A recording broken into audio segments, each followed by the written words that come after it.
So I've got the Rossi 3-in-1 inverter welder here this morning. I'm going to give it a bit of a go on the stick welding.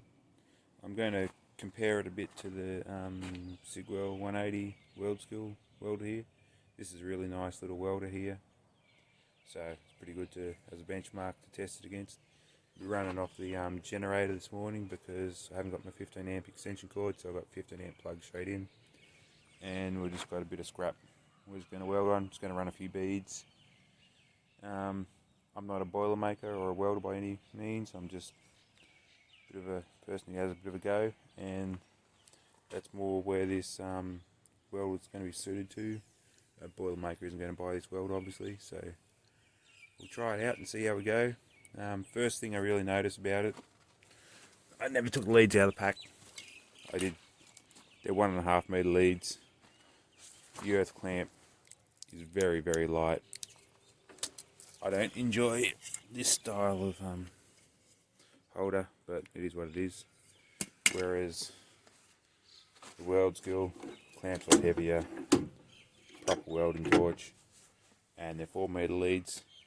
So if you're welding on a bench right next to things, short leads don't matter, they're probably better. But if you're trying to weld a frame up or anything like that, it'll be a bit annoying. But yeah, I'll just try her out and we'll see how we go. I'll probably just do a few things of around a few different amperages. I've only got 2.6mm rods.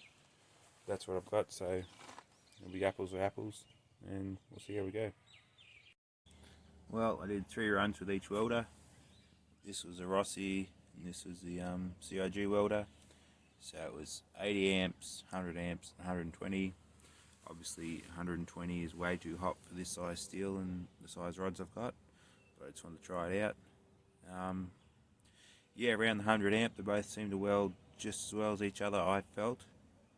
At the 80 amps the Rossi was a little harder to get started, wanted to stick a little bit more.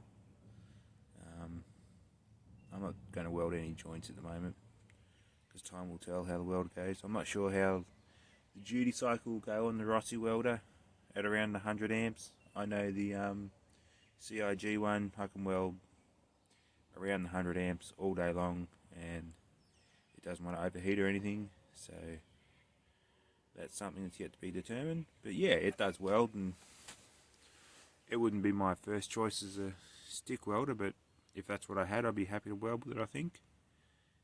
The leads being so short is really annoying, because even just working from here to here, I noticed I was having to be careful with where I was going with the leads.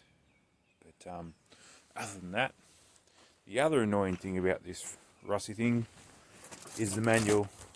I said something about it in the other video. You're supposed to download it, and when you download it, it just gives you a general manual to all the Rossi machines, whether it's just a stick welder or a TIG welder, nothing specific to each machine. The info they have there is very, very brief, so that's not that great, especially for someone who doesn't know much about anything, which is nearly me. But anyway, yeah, there's stick welding with the Rossi 3-in-1.